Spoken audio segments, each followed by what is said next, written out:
안녕하세요. 네, 오랜만에 또 제가 이 자리에 섰는데요.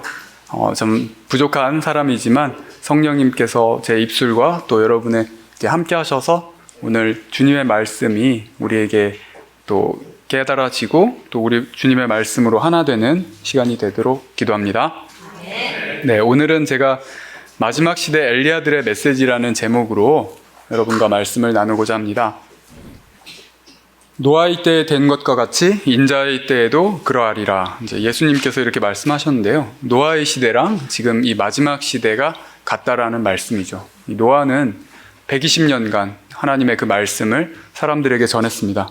그런데 그 방주에 탄 사람들은 노아의 가족 8명 외에는 없었습니다. 그 당시에 이제 인구 수가 대략 수십억 명이 될 것이라고 이렇게 추측을 하거든요. 그 인구 증가랑 이런 수명들을 이렇게 연구한 학자들이 그렇게 추정을 하고 있는데요. 그렇게 많은 사람들 중에 단 8명만 구원받았다는 사실이 놀랍고 충격적인 것 같습니다.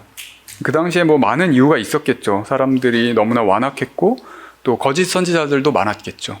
그런데 이제 그 중에 한 가지 그 노아 시대에 살던 사람들은 이 노아가 굉장히 진지하게 전하잖아요. 자기의 온 재산을 다 팔아서 방주를 건축을 하면서 홍수의 그 심판의 그 메시지를 사람들에게 전하니까 저 사람이 그냥 장난하는 것 같지는 않은데 이렇게 생각을 했고, 또 그때 당시에 그 징조들도 있었잖아요. 짐승들과 새들이 다 이 방주에 타는 그런 기적들도 다 있었잖아요. 그래서 저게 맞는 것 같긴 하지만 좀 더 두고 보자 이러면서 노아가 홍수가 온다고 했으니까 아직까지 비를 보지 못했는데 비가 오면 한번 믿어보자 이러고선 그 징조를 이제 기다렸던 것이죠. 그래서 이제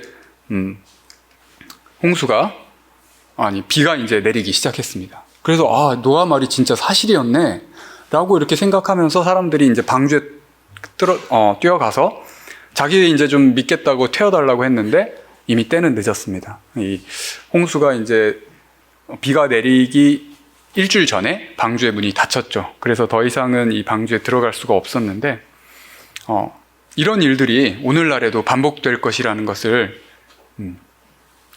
예수님께서 예언을 하신 것이라고 저는 생각을 합니다.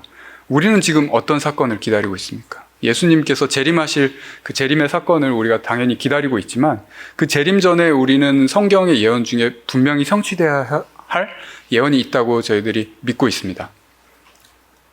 네, 무슨 예언이죠?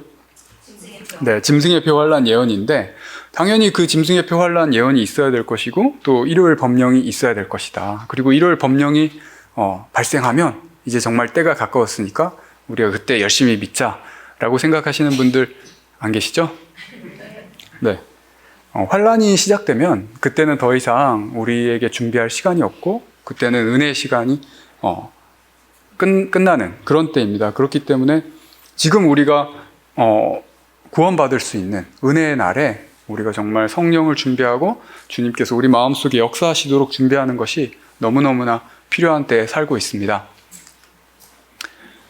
제가 이 15년 전만 해도 15년 전에 이제 제가 이 성경 예언을 연구를 이렇게 처음 하기 시작했거든요.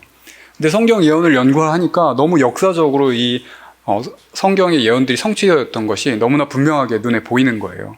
그래 진짜 이거는 하나님의 말씀이다. 하나님이 아니면 어떻게 이런 말씀들이 예언들이 성경에 기록되었을 수 있을까? 이런 생각을 하면서 그러면 이제 우리는 당연히 이 시대에 일어날 일들에 대해서 궁금해 하잖아요. 그래서 보니까 이제 짐승의 표 환란이 앞으로 있을 것이다라는 예언이 있는 거예요. 그래서 전 너무 충격적인 거예요. 처음 이걸 알았을 때. 여러분도 아마 그러셨을 거예요. 그래서 제가 이제 아는 분에게 이것을 막 설명을 했어요. 앞으로 이런 짐승의 표 환란 예언이 있고 일요일 법령이 있을 거다. 막 이렇게 말을 하니까 저보고 굉장히 면박을 주면서 말도 안 되는 소리 하지 말라고. 15년 전만 해도 그랬어요. 그분이 이제 미국에 집이 있고 미국에 이제 사시던 분이었으니까 아니 미국같이 이렇게 자유롭고 그런 나라에서 무슨 그런 강제적인 법령이 내리고 또 사람들을 그렇게 막 죽이고 짐승의 표를 강요하는 그런 일들이 있겠느냐. 말도 안 되는 소리다. 이러면서 15년 전만 해도 그렇게 생각을 했어요. 그런데 여러분 지금은 어떻습니까? 굉장히 분위기가 많이 바뀌었죠. 이 코로나가 이제 터지면서 벌써 이제 11월부터 미국에는 100인 이상 기업 사업장에서는 백신을 의무화했어요. 백신을 이제 내 몸은 나의 자유 이러면서 막 시위 많이 하거든요. 그렇지만 너희들 회사 다니려면 백신 맞아야 돼. 백신 안 맞으면 매주 코로나 검사를 해야 된다고 합니다. 이게 법적으로 이제 통과가 됐어요. 그래서 이 부분에 대해서 이게 위헌이다 말들은 많지만 지금 어쨌든 분위기는 이렇게 가고 있습니다. 그래서 백신 접종을 이제 거부한 직원을 153명이나 해고를 했대요. 이제 그 휴스턴에 있는 감리교 병원인데 메소디스트 이제 호스피털인데 여기서 이제 해고를 해버린 거예요. 그러니까 이 153명은 아니 나는 백신 안 맞고 싶고 내가 어떤 코로나 걸린 것도 아닌데 이렇게 해고하냐 이러면서 부당하다 이렇게 소송을 진행했거든요. 결과가 어떻게 되는지 아십니까?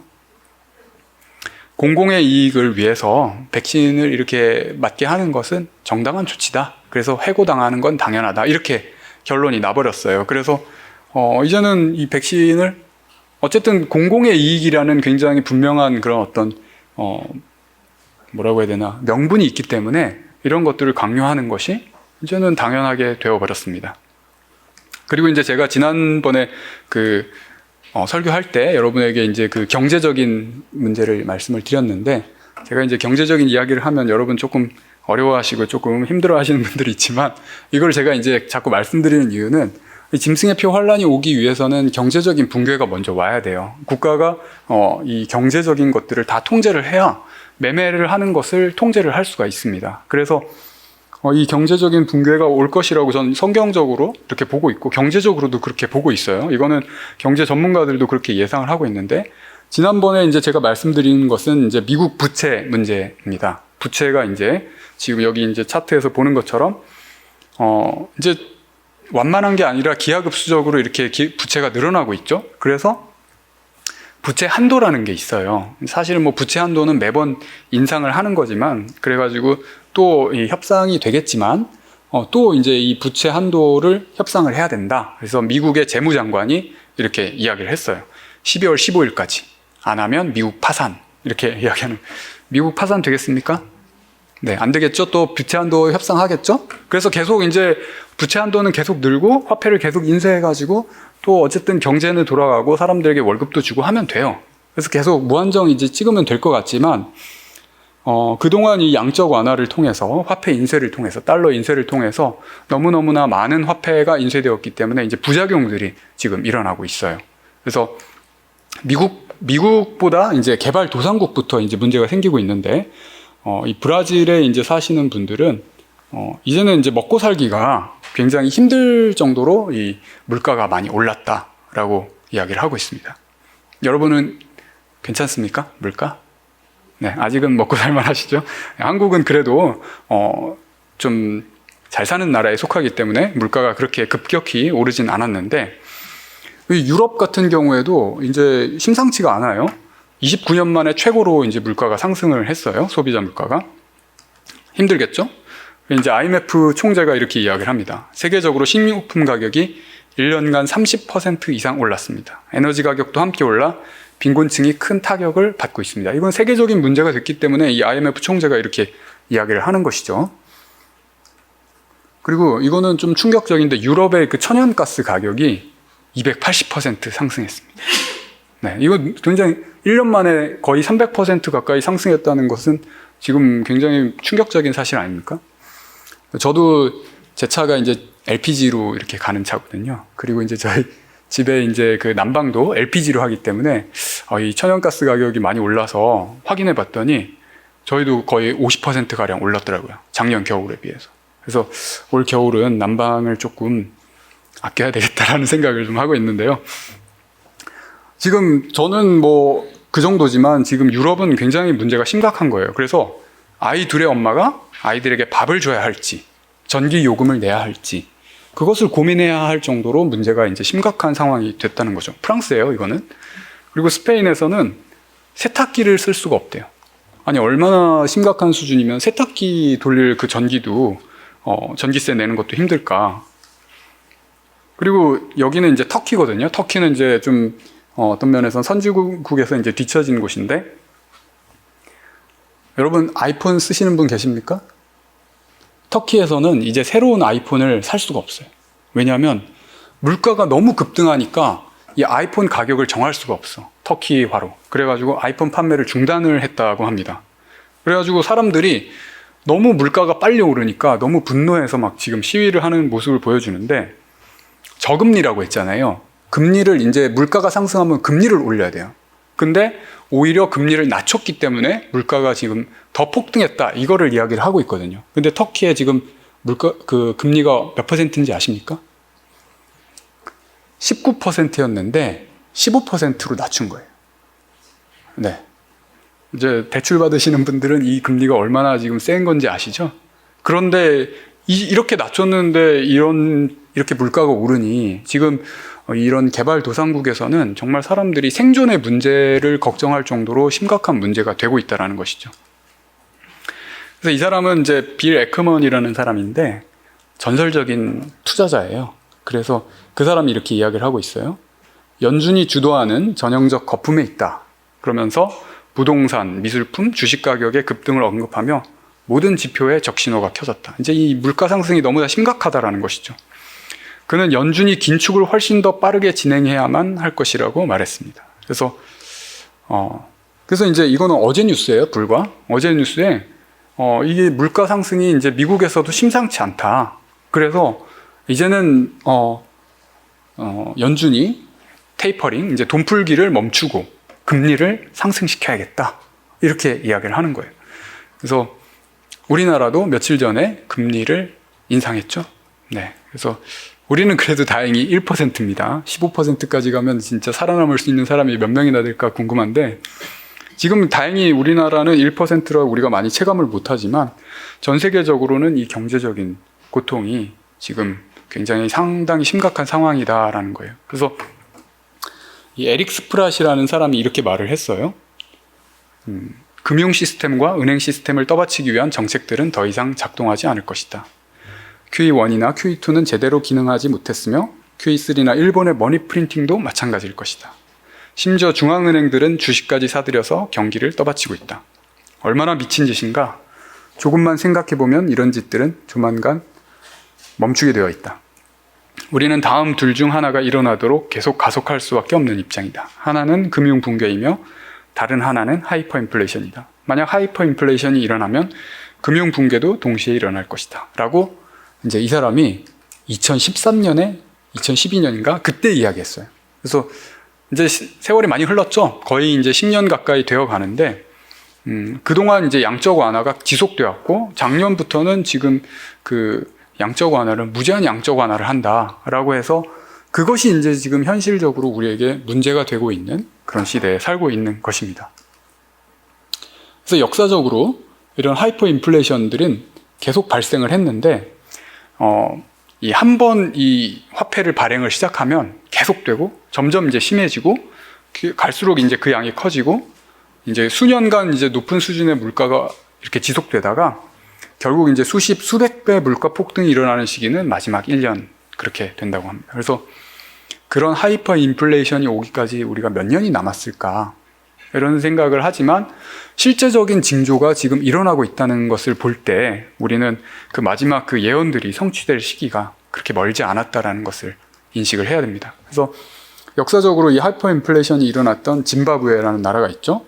이 나라의 짐바브웨 달러가 100조 달러예요. 그래서 100조 달러를 우리나라 돈으로 3,900원에 살 수 있습니다. 그래가지고 이거를 부적으로 팔아요. 그래서 네이버에서 여러분 살 수 있습니다. 이렇게 화폐 가치가 엄청나게 떨어졌다는 걸 알 수가 있죠. 베네수엘라도 하이퍼 인플레이션이 있었는데 이런 돈을 가져가야 휴지를 하나 살 수 있는, 이게 이제 옛날 이야기가 아니라 최근에 있었던 일들이죠. 그래서 이거는 국지적으로 그 나라에 한해서만 있었던 일이지만 지금 문제는 뭐냐면 이 세계적인 문제라는 거예요. 경제가 전부 다 연결되어 있기 때문에 이 세계적인 문제가 되고 있다라는 사실입니다. 그래서 성경의 마지막 예언들이 성취될 날이 그렇게 멀지 않았다. 근데 이거는 뭐냐면 11월에 있었던 COP26, COP26라고 이렇게 이야기를 하는데, 기후 변화를 위해서 당사자 간들이 이렇게 합의를 하는 거예요. 그러니까 전 세계 정상들이 모여서 전 세계 정상들이 모여서 이 기후 변화를 막기 위해서 협의를 하는 거예요. 그래가지고 우리나라 문재인 대통령도 여기 갔었죠. 그리고 바이든 대통령도 갔고. 그래서 이 약 120여 개 국가 정상이 영국 글래스고에서 기후 변화를 막기 위해서 회의를 했습니다. 뭐 지금 이산화탄소 때문에 말이 많죠. 그래서 이산화탄소를 줄여야 되기 때문에 그 이산화탄소가 그 지구 온난화 때문에 그 천연 재해들, 뭐 지진이라든지 산불이라든지 이런 것들이 다 일어난다. 홍수라든지. 그래서 그걸 막기 위해서 전 세계적인 협약이 있었는데, 이 COP26이 있기 한 달 전에 어떤 일이 있었냐면, 바티칸에서 교황이 이제 다 전 세계 종교 지도자들을 다 모았어요. 모아가지고 뭘 했냐? 서명을 했는데 기후변화를 막기 위해서 서명을 한 거예요. 그러니까 이제는 뭐 이슬람이고 유대교고, 불교고, 천주교고, 기독교고 다 상관없어요. 다 종교인들이 다 연합을 했어요. 그리고 어디서? 바티칸에서. 예전에는 이 정도까지는 아니었는데 지금은 이제 아예 대놓고 종교적인 연합이 이루어지는 시대에 살고 있습니다. 여러분, 우리가 얼마나 더 어떤 징조를 봐야 정말 이 성경 예언이 확실하다는 것을 믿고 준비할 수 있을까요? 너무나 하나님께서는 지금 마지막 시대라는 증거를 많이 보여주고 있습니다.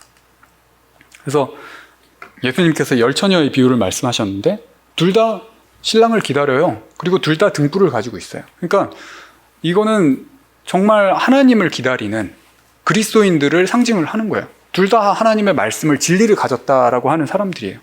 근데 뭐가 차이가 있냐? 기름이 없어요.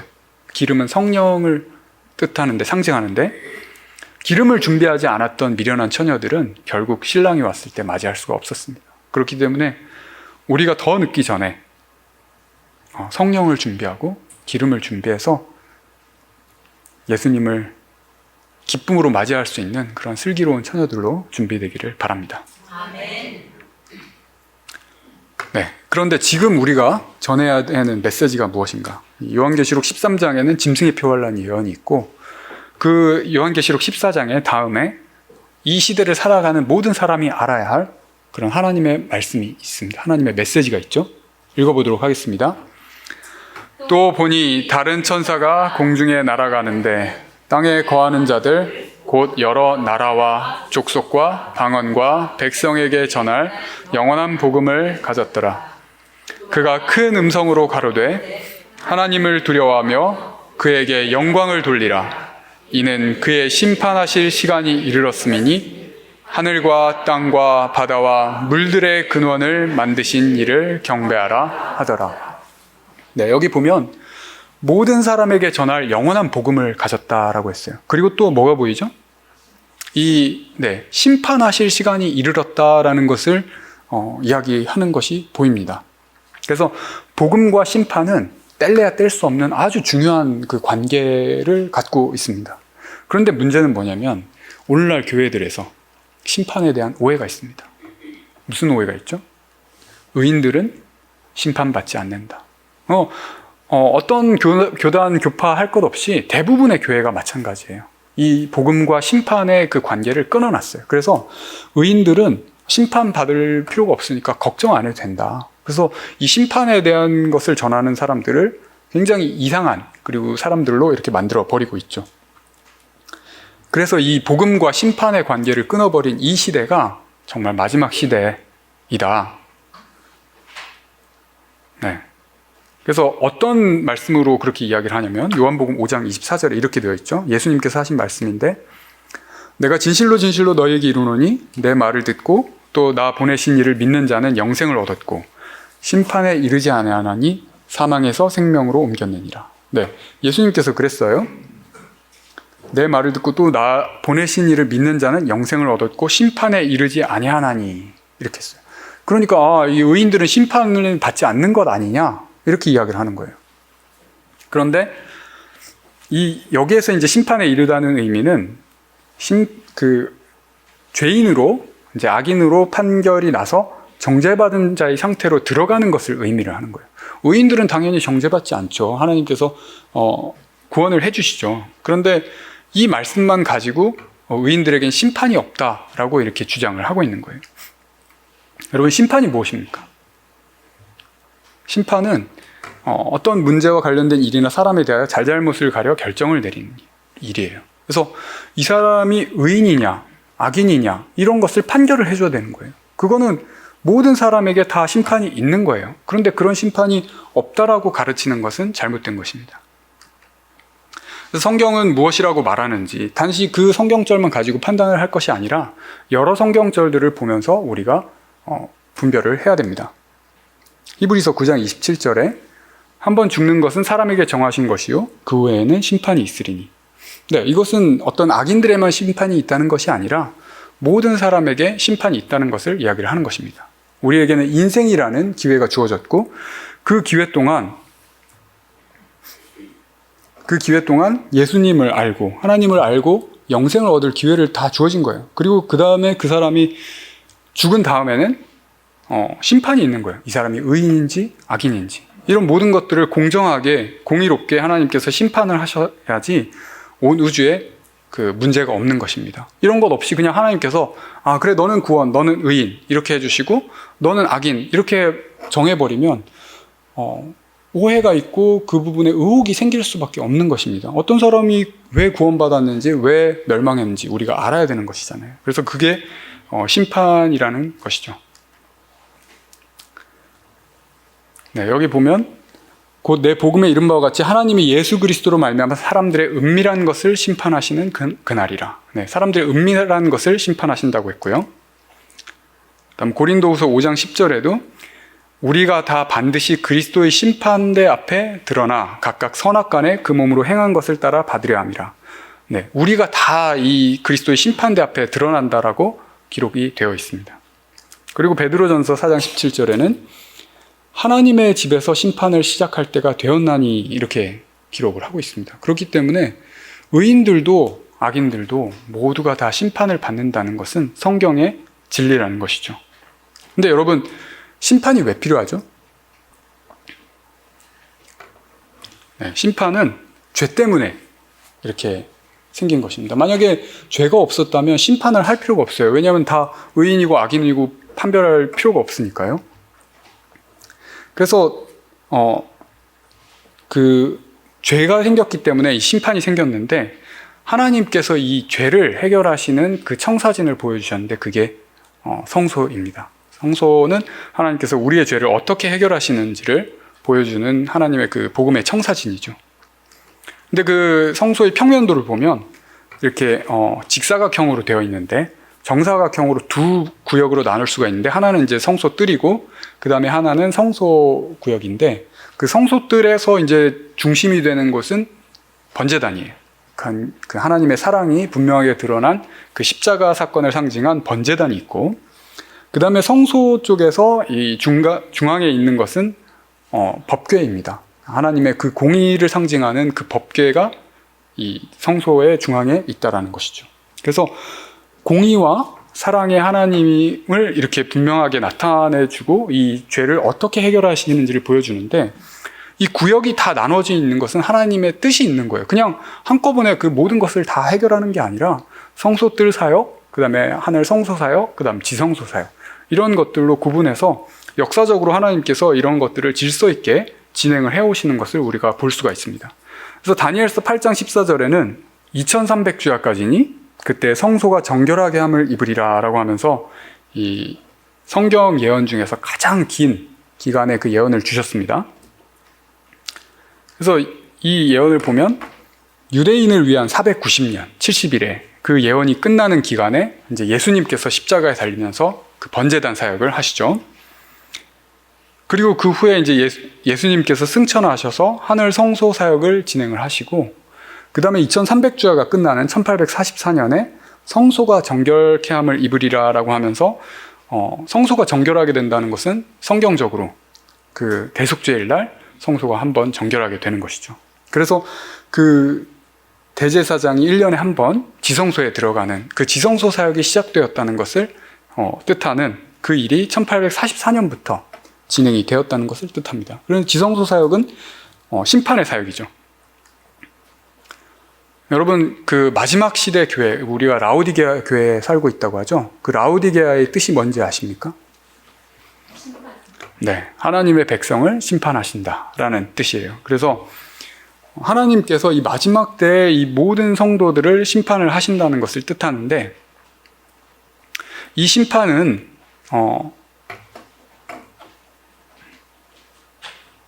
누가 의인이고 누가 악인인지를 이제 보여주는 것인데, 욥기에 보면 사탄이 이 욥을 고소하는 장면이 나오죠. 네, 그러니까 하나님께서는 이 욥이 순전하고 정직하고 악에서 떠난 자다 이렇게 이야기를 하시는데, 사탄은 아닙니다 라고 말하면서 이제 고소한 장면이 나오고요. 그다음 스가랴 3장에서도 보면 대제사장 여호수아가 있는데 사탄이 그의 우편에 서서 그를 대적하는 것을 이제 보여주는 것이죠.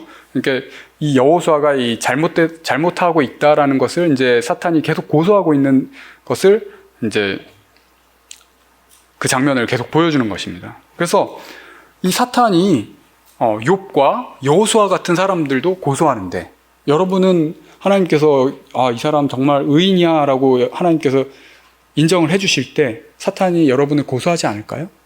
다 고소를 하는 겁니다. 그래서 이 사탄의 고소로 이 심판은 계속 진행되고 있는 것입니다. 그때 예수님께서 어떻게 하십니까? 여호수아가 더러운 옷을 입고 천사 앞에 섰는지라 여호와께서 자기 앞에 선자들에게 명하사 그 더러운 옷을 벗기라 하시고, 또 여호수아에게 이르시되 내가 내 죄가를 제하여 버렸으니 내게 아름다운 옷을 입히리라 하시기로. 네. 여호수아는 참 더러운 옷을 입었지만 그가 진실된 마음으로 회개했기 때문에 하나님께서 어떻게 하십니까? 그 더러운 옷을 벗기시고 아름다운 의의 옷을 입히시는 것입니다. 그래서 심판에서 예수님께서는 우리의 변호인으로 서시는 것이죠. 우리가 회개할 때 예수님께서는 모든 죄를 예수님의 그 피로 대속하시고 용서하셨다는 것을 변호하시는 것입니다. 그렇기 때문에 이 심판은 어떻습니까? 의인들에게 굉장히 기쁘고 은혜가 되는 것이에요. 우리를 심판을 통해서 우리를 구원하시는 것입니다. 그렇기 때문에 당연히 심판이 있어야 되고 우리는 고마워해야 되고 감사해야 되는 것인데, 이 의인에게 심판이 없다라고 오늘날 교회들이 전한다는 것은 참 큰 문제라는 것이죠. 이 심판은 악인들에게도 이 심판의 메시지를 전해야 됩니다. 엘리야가 어떻게 했습니까? 그때 아합 왕을, 온 이스라엘이 이 바알 신을 섬기고 아세라 신을 섬길 때 그 아합 왕에게 찾아가서 비가 내리지 않을 것이다 라고 이야기를 했죠. 그래서 3년 동안 비가 안 왔어요. 그러니까 심판의 메시지죠. 그 아합 왕이 너무나 화가 나서 이스라엘을 괴롭게 하는 자여 너냐 이렇게 이제 엘리야에게 말을 하죠. 그러니까 엘리야가 제가 아니라 당신 때문에 온 이스라엘이 우상 숭배에 빠졌고 죄에 빠졌기 때문에 이 가뭄이 오는 것은 우리가 좀 먹을 게 없고 우리 육신이 괴로울 뿐이지만 우상 숭배로 멸망하면 우리의 영생이 다 없어지고 멸망하는 것이잖아요. 그렇기 때문에 그런 부분들에 대해서 심판과 다시 회복의 메시지를 전했습니다. 그래서 이 갈멜산에서 누가 참 하나님이신지를 그 엘리야가 보이고, 이 바알 신을 섬기는 제사장들을 다 수백 명을 다 죽였죠. 그런 심판의 메시지를 전했다는 것을 우리가 알고 있습니다. 그리고 엘리야의 심정으로 온 침례 요한도 어떤 메시지를 전했습니까? 그 당시에 예루살렘이 죄에 빠져 있는 그때, 종교 지도자들부터 죄에 빠져 있는 그때 회개하라, 천국이 가까웠느니라. 네, 회개해야 된다 너희들. 안 그러면 너희들 멸망이야. 왜? 천국이 가까웠으니까. 이 말씀을 침례 요한이 전했습니다. 그리고 마지막 때 어떻습니까? 마지막 여호와의 크고 두려운 날이 이르기 전에 내가 선지 엘리야를 너희에게 보내리니. 이 마지막 때에도 선지 엘리야를 보낸다라고 했습니다. 그가 아비의 마음을 자녀에게 돌이키게 하고 자녀들의 마음을 그들의 아비에게로 돌이키게 하리라. 돌이키지 아니하면 두렵건대 내가 와서 저주로 그 땅을 칠까 하노라 하시니라. 이 마지막 때에도 엘리야들이 있습니다. 그래서 회개하라 라고 외치는 그 메시지가 있어요. 하나님의 심판이 있다. 회개하라. 그 메시지를 이 시대를 사는 엘리야들이 전해야 된다는 것입니다. 그래서 다시 한번 이 성경 말씀을 읽도록 하겠습니다. 또 보니 다른 천사가 공중에 날아가는데 땅에 거하는 자들 곧 여러 나라와 족속과 방언과 백성에게 전할 영원한 복음을 가졌더라. 그가 큰 음성으로 가로되 하나님을 두려워하며 그에게 영광을 돌리라. 이는 그의 심판하실 시간이 이르렀으니 하늘과 땅과 바다와 물들의 근원을 만드신 이를 경배하라 하더라. 이 시대에 정말 우리가 전해야 되는 그런 영원한 복음이 있습니다. 그 복음이, 천국 복음이 땅끝까지 전파되어야 그제야 끝이 오리라라고 했거든요. 그렇기 때문에 우리가 이 영원한 복음을 전해야 됩니다. 그리고 이 다가오는 그 심판의 메시지를 사람들에게 전해야 합니다. 그래서 이 악인들은 심판이 참 두려워요. 자기 가기가 싫죠. 왜? 자기는 악인으로 판명날 게 뻔하니까. 그렇지만 이 다가오는 그 심판에 대해서 사람들이 무시하고 있게 만들면 안 됩니다. 이 심판에 대해서 정확하게 전해야 그 사람들이 그럼 내가 어떻게 합니까? 이렇게 물을 때 회개하고 구원을 받아야 된다라는 메시지를 우리가 전해야 된다는 것이죠. 그리고 그때 우리가 참된 영원한 복음을 전할 수 있다는 것입니다. 그래서 심판은 참 우리에게 은혜가 되는 것입니다. 하나님께서 우리는 비록 더러운 옷을 입고 있지만 우리가 회개하고 주님께 나아갈 때 우리의 더러운 옷을 벗기시고 의의 옷을 입히시고 우리를 의롭다 칭해 주시고 영생을 얻을 수 있는 그런 사람들로 준비시켜 주신다는 그게 심판이고 그게 복음입니다. 그래서 여러분 매일매일 주님께 나아감으로 성령님께서 우리 마음속에 역사하게 하시고